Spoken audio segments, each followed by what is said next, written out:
Welcome to the Productivity Podcast. Delighted today to be joined by an ex-colleague of mine, Steve Leach, who's Sales Director at Nisa Retail, now part of the Co-op Group.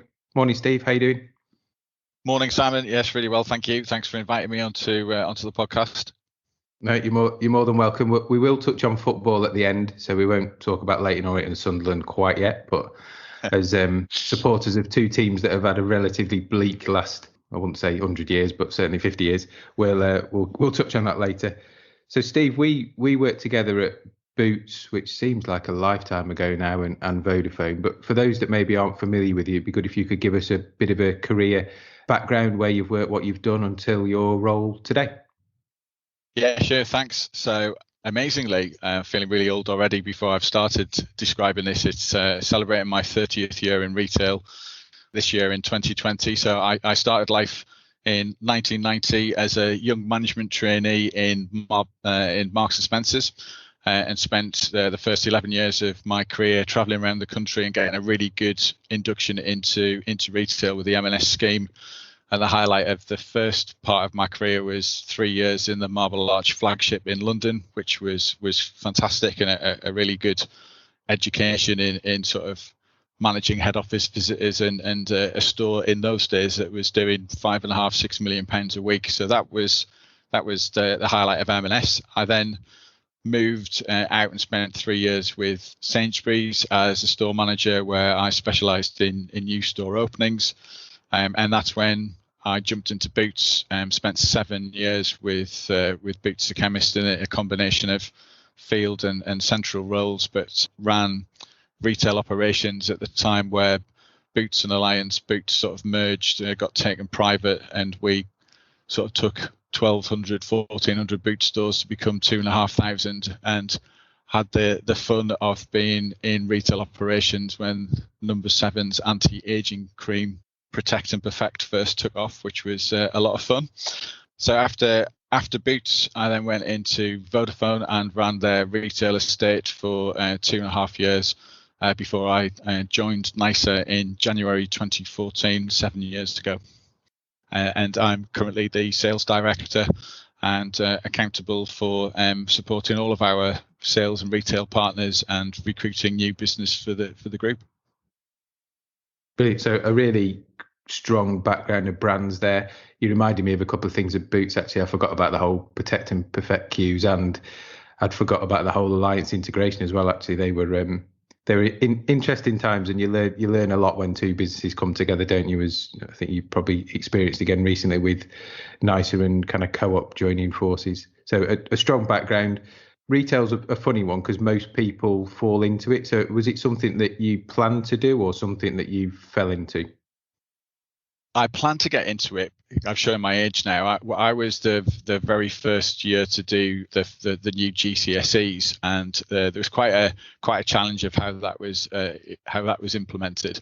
So that didn't get off to a great start in terms of introducing a new exam. And then growing up in Sunderland, all of my sixth form closed in the school that I was in to create a tertiary college.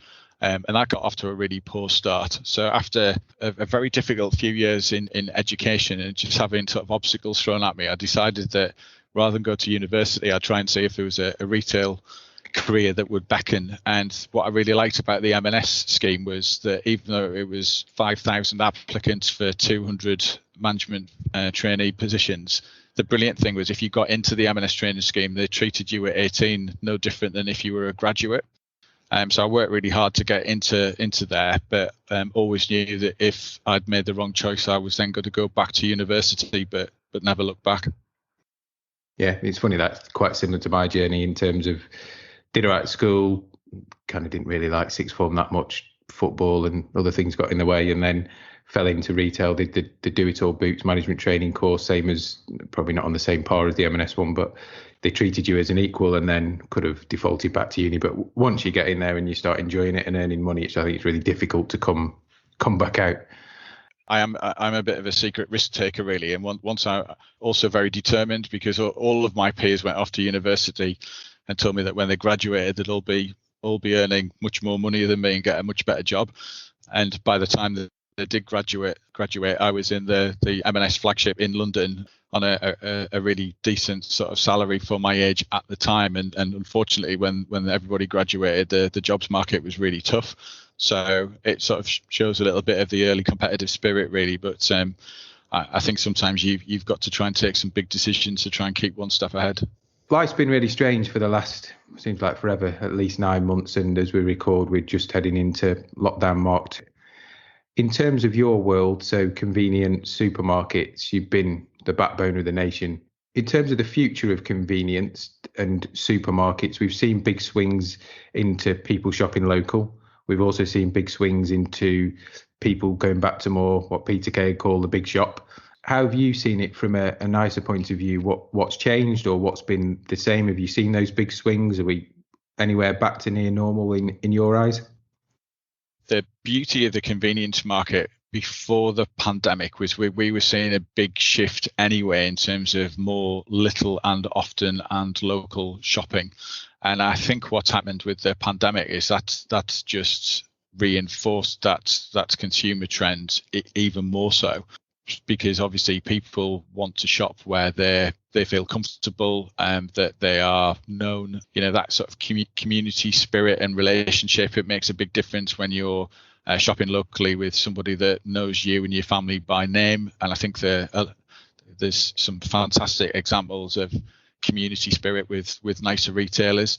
We're obviously a delivered wholesaler where we've got 1,400 partners who between them have 4,500 stores across the UK, but we don't own any stores. So we support independent retailers in the communities in which they serve. So I think more people have shopped little and often and have felt much safer because of that, and because obviously in the very first stages of lockdown where we saw all of the panic buying and the crowds, many people felt very uncomfortable in that space. So I think the future for convenience looks really, really positive. It did before, it's even stronger now. But you can equally see some of the other trends around how the growth of online has really taken off and rocketed, and also delivered services. So by that I mean there's working in collaboration with Deliveroo, Uber Eats, Snappy Shopper.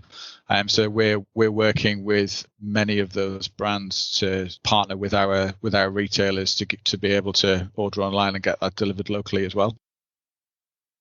And that we've seen some really great examples where things like that have been on the strategic roadmap for organisations, and it's been, a 1, 2, 3 year project, but actually within a couple of days or a couple of weeks in the initial phases of lockdown, they've managed to implement that. Yeah, it might be a bit clunky or not as smooth as it would have been, but actually it's functional and it works. So did you go through any initial reviewing plans, bringing things forward, speeding things up at the start of the first lockdown?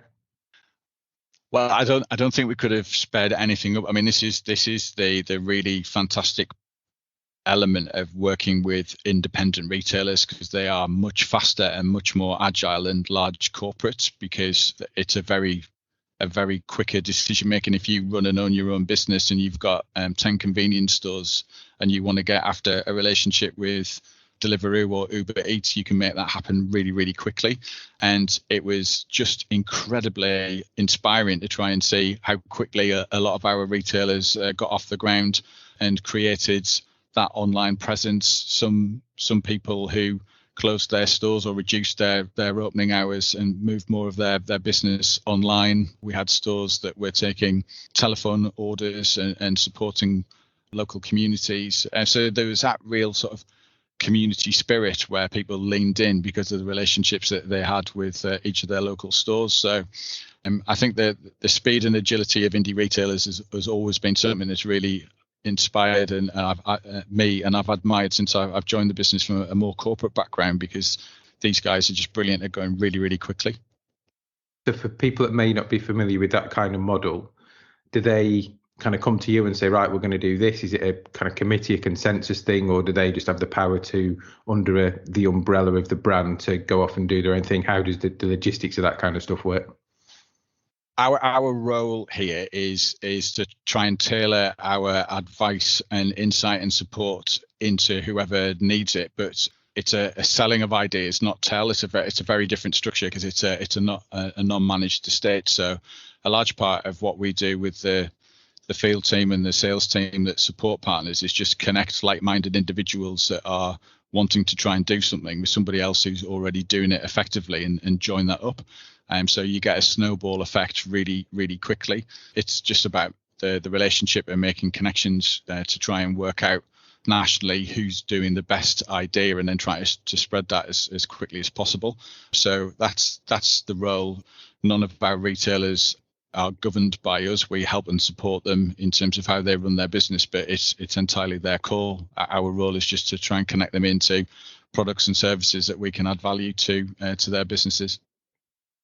And what kind of feedback did you get from the people running the shops in terms of any buying habits that changed during lockdown, post lockdown, or in preparation for where we are now in lockdown 2? Well, I mean, there's been definite phases of behaviour. I mean, clearly, it was interesting in terms of where toilet rolls were the sort of the number one hot commodity at the beginning, and I think it was very interesting in terms of it was toilet rolls, a lot of dry grocery, home baking was very, very sort of popular when people couldn't go out, so a lot more people were cooking at home and scratch cooking and doing things differently where maybe they'd enjoy going out. The food to go market closed, so there was a obviously understandably in the first lockdown, so we saw some really big shifts there. And I think what's interesting is as we sort of came out of that first period, the main category, which is continued to be one of our strongest, has been in clearly beers, wines and spirits because of the impact on the licensed trade, and albeit prior to the most recent lockdown, certainly in England, that had still remained really strong. We obviously have stores in England, Scotland, Wales, Northern Ireland and the Republic of Ireland, so we've been working through quite different operating models and sort of legislative changes in each of those markets, which has kept us on our toes. Here we are in the second lockdown, certainly in England, so I think we have seen increases in volumes. It's been not quite as meteoric as the first time round. So our ambient volumes are still sort of double digit up week on week, and it's still toilet rolls, BWS and home baking that are the three fastest increases week on week. But the good news is sat this morning with still an availability level of 96, 97%, and we've got very good supplies because we've learned a lot of lessons working with our supply chain colleagues across the co-op to make sure that we're ready for this wave.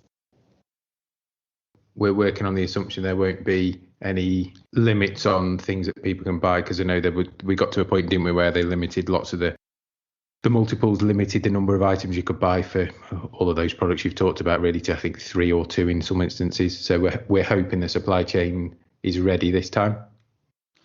Yes, I mean, obviously that was far from ideal from a consumer point of view, but I think the challenge and gosh, who'd have thought we would use the word unprecedented as many times everybody has done this year, but clearly it was, and I think many retailers were forced to do that because of the supply chain needed some time to try and catch its breath.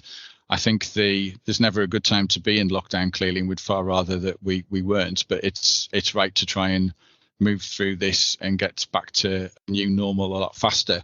But the benefit of doing it at this time of the year is clearly a lot of suppliers were getting ready for the Christmas peak as well. So there's greater stock flowing through the supply chain. There's a greater understanding of how to forecast, because clearly we've now had nearly nine months of strength in the convenience market. Then a lot of suppliers are giving us a better share of stock than we're going into the multiples because of the consistent sales that they've enjoyed in the convenience sector. Yeah, it'd be interesting to see where we end up coming out of this, because we're going to smack straight into Christmas, and then where we end up kind of January, February, as it hopefully starts to get back to whatever normality is going to look like. Well, I was just going to say, so yes, you're right. So we've got what does a convenience COVID Christmas look like? But of course, we come straight out of that and straight into Brexit, which is also logistically a real challenge in terms of what the wider implications are going to be of that as well. So we're spending a huge amount of time as a business understanding that, which is clearly another challenge in terms of almost having to do the two in parallel. Brexit will, yeah, like you say, come back on the agenda. It felt like it's been almost off the agenda, or certainly a lower priority in the news with everything else that's been going on. But that will come back with a vengeance, no doubt, and throw up lots of different challenges we've not yet thought about. From a strategic point of view, has it changed any thinking in the business about what store of the futures look like, or how you'd lay out new stores, refit stores, or is that still something that's remained relatively consistent? The beauty of the NISA model when it comes to our format and development team is we've got a really flexible approach to that. We've just had a couple of weeks ago a very successful virtual exhibition. We normally do a trade show once a year in April at the Stoneleigh Agricultural Centre, but clearly that wasn't possible this time around, so we held that virtually. And at the virtual expo, we launched our latest format, which is NISA Express. So this is a small store format for stores underneath 1,000 square foot, where there are effectively three options: a sort of food-centric version, which is meant to be in sort of city centre and sort of community hubs where people are living. There's a forecourt version, which we've already got one store trialled with a new key account partner, which Ascona, who've recently joined. And then there's more of an essential element, more of a sort of CTN, sort of small store basic format. And the beauty of how we approach that is it's very flexible, so we can tailor our services and support into retailers, so they can almost pick and choose what's right for them in their local community. And it depends on the customer mission, location, competition, and the sort of range and space, but we can work with them to give that degree of flexibility, which is very popular. And I know you mentioned the word community there. Community is at the heart of kind of everything the brand does and serving local. And one of the things that I know you're a big advocate of is the charity. So they're making a difference locally. Might be worth, again, for people that maybe aren't familiar with it, but shopping your stores, just giving us a quick understanding of what the aims of that are and how you raise money. Yeah, absolutely. So I'm a passionate advocate of that. I'm a trustee that sits on the board of the charity. So making a difference locally is one of our proudest USPs for NISA partners. And the way that works is when any consumer shops in a NISA store, every own label product which they purchase, either a co-op own label or a heritage brand product, then there's a small amount, a percentage of the price which is put into a community fund for the store, and then the local store is then can collect that and then gather that up and invest that for charitable donations in the local area. And this really works. I mean, we've just passed the £12 million mark of money that's been raised. Got 39 community heroes that between them have raised over £10,000 for their local areas. And there is nothing more powerful than seeing some of the heartwarming examples of partners that are supporting local charities, local football teams in and around where people live, work and shop. It's really terrific. I've really enjoyed my time with the charity, and we've got a really small but very productive and proactive team that have done some really great stuff and have worked really hard during the pandemic to make sure that we've been maximising the donations into local communities. Because clearly, it's been a very tough year. Yeah, I think it's been a tough year for all charities this year, hasn't it, in terms of just people's general income. But yeah, fantastic to hear how you raise it, and it's off the purchasing of products. So yeah, again, hats off. Anything that anybody's doing in this current climate or beforehand, continuing to help other people locally is worthy of calling out. So again, people shopping with you guys now know, if they didn't before, that they're contributing as well. So yeah, amazing, well done, good stuff. If we think about where we are in the world, we've talked about kind of just entering lockdown 2. What do you think are the key one or two biggest learnings that as a business you've taken from that initial lockdown period, the panic buying, and then the subsequent, let's say, relaxation through to lockdown 2?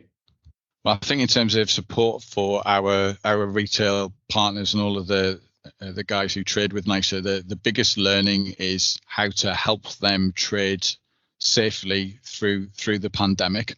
And that's been a real challenge, clearly and sadly, as a result of 2020, been a really big increase in the amount of verbal abuse and antisocial behaviour that has happened in convenience stores, and clearly the Co-op have really sort of championed that in terms of raising the profile and trying to get some improved legislative changes. So there's definitely a big learning there in terms of how to support retailers through that period. We work with many other trade bodies. The ACS, the Association of Convenience Stores, have been fantastic for us in terms of keeping everybody up to date in terms of policy changes and how to apply each of the rules differently as they change quite often very, very quickly. Mask wearing in stores, the different changes around social distancing and different legislation. When you're running an independent store and you're juggling a business, you're accountable for colleagues and things are changing and your sales are through the roof, it's very difficult to juggle all of those things. So there's definitely been a big focus from us around help, advice and support and communication. So we try to do that little and often all the way through the pandemic, and various stages have just almost one communication a day that's got everything on it, which is the go-to place for comms. So I think the help and support would be the big learning. The changing in consumer behaviour is also something that we're trying to share much more about. Consumer insight, a lot more in-home meal occasions, obviously, because can't eat anywhere else now, unfortunately. But I think it's more the sort of planning around what does a Christmas look like and how to plan for. We do a lot where we pre-sell quite a lot of our seasonal lines, and particularly heading into Christmas. One of the trends that we're seeing is a real focus on premiumization and gifting. So we don't know what, and even now we don't know what that Christmas is going to look like and how many people are going to be able to have round or entertain. But obviously, given the challenge of 2020, then it's the little things that make a big difference in terms of self-gifting and treating and some of our new NPD and innovation is just trying to lift people. So we're doing an awful lot in that space in terms of little and often communication and just making sure we're giving our retailers the best start around the availability of stock throughout between now and Christmas, but the help in terms of how to capitalize on the extra footfall that are coming through the doors. Lots of good plans in place, lots of learnings, lots of unfortunately as ever still lots of uncertainty in the world. Interesting. Let's move on to football. I'm a lifelong suffering Leyton Orient fan, and I'll class you in the same bracket, but as a lifelong suffering Sunderland fan. Yes. There's lots of parallels actually when you look at between our teams. We've not reached the heavy heights of being in the Premiership and falling that far down, but we went non-league. We're both playing red. We both had, I think, really dubious owners over time, and really good owners that sadly sold to really dubious owners. Where's your head at with Sunderland? They're going to do it this year? Is it going to be another year of close but not quite close enough? So there's a real head and heart answer to that. My heart has said that 3 seasons in League One is just soul destroying, and we have fallen from grace very dramatically. There's a couple of people in my team that are ardent Newcastle United supporters, which makes that very difficult. I mean, clearly, I have always used football as a great leveler, and always have a lot of fun and banter around it, and particularly at Newcastle's expense, because whilst clearly they're doing better than we are at the moment, then they can never get 3 points from a derby win. Heart says it would be great to get promoted. We're only 1 win off second spot, but we've played really badly this season. We scraped a 2-1 win against Ipswich midweek. So I think it was the first season in League One was fun, and I certainly went to quite a lot of games and a lot of grounds that I'd never been to before. And had some really terrific pre-match pints with colleagues and friends in the industry at Peterborough and different places. Because living in Grantham, there's an awful lot of League One locations from where I live. But actually, do I think we're good enough to get out into the Championship? I think it's going to be another horrible sort of season, and we're going to get to the playoffs. What I'm more concerned about, being the biggest club from a size and structure perspective, is just from the avoiding going into administration. because the whole football economics of playing behind closed doors at the Stadium of Light does really worry me, which I'm sure it does for a lot of clubs, including yours. Yeah, I mean, our owners, Nigel and Kent, are quite open and transparent about the losses and things that come, and it's going to come to a point where people come back in, or I think it was only 2 weeks ago, there was potentially 4 clubs that were going to go into an administration and had to have a bailout from the PFA or the FA. So it's interesting times. I think turns the power back to clubs away from players. So salary expectations, I think, will drop as people want more security for their families and playing career in longer term contracts. So the economics of football will be a fundamental shift, I think, and cause a fundamental shift. And yeah, unfortunately, I think we'll come out of it with less clubs not being able to sustain it, and the power being very much at the top Premier League with a few clubs is a challenge for the likes of Orient, Sunderland, other clubs that are in Leagues 1 and 2, and even some Championship ones. Yeah, I did watch the Sunderland documentaries on Netflix, and it really interesting it when you get those behind the scenes things. Some of it was a bit cringy, especially the last series with Stuart. Is it Stuart Donald, who was the owner at the time, or is the owner? No, it is Stuart Donald who was like the David Brent of Sunderland Football Club and still remains. So I think it's really interesting because the Stuart Donald and Charlie Methven, who are the co-owners, really did a very good job in terms of being very accessible to the fans when they bought the club. And we were owned by an American billionaire, Ellis Short, before that, who sold to Stuart and Charlie. And B was very rarely went to football matches, didn't speak to the fans or the fanzines or anybody, was silent, but did us a favour by wiping out the debt of the football club at the end of his tenure. But Stuart and Charlie, when they first arrived, were such a breath of fresh air because they were very open, transparent, accessible. You could speak to them outside the ground before games. But I think they sort of soon realised that they were too accessible and were maybe a little bit too accessible and open, because as soon as things didn't go quite so well, Sunderland fans can be a very passionate bunch. But particularly, he soon removed his social media accounts because it just became unmanageable, sadly. So I think the club is still up for sale. Whoever buys that and gets the right recipe would be sort of complete heroes. I'd love it if we could get another Niall Quinn backed consortium with Roy Keane in charge. That would get everybody excited again. Yeah. Charlie there was some cringe moments with Charlie in that series, I have to say. Yeah, and Roy's always good value. Certainly his punditry is at the moment. He's not shy in coming forward, but maybe that's what it needs. Final question then from me, one that everybody gets on the podcast. What's the best bit of business advice you've ever been given? A best bit of business advice, that's a good one. The one that has always stuck with me, before it became really cliched, but I still love it, is keep calm and carry on. And that is it's as transferable and as relevant today in 2020 as it was when it first came back out again. So I'd have two, given it's a retail podcast, buy one get one free. The first one would be keep calm and carry on. The second one would be really making sure that you prioritize on the true scale and impact.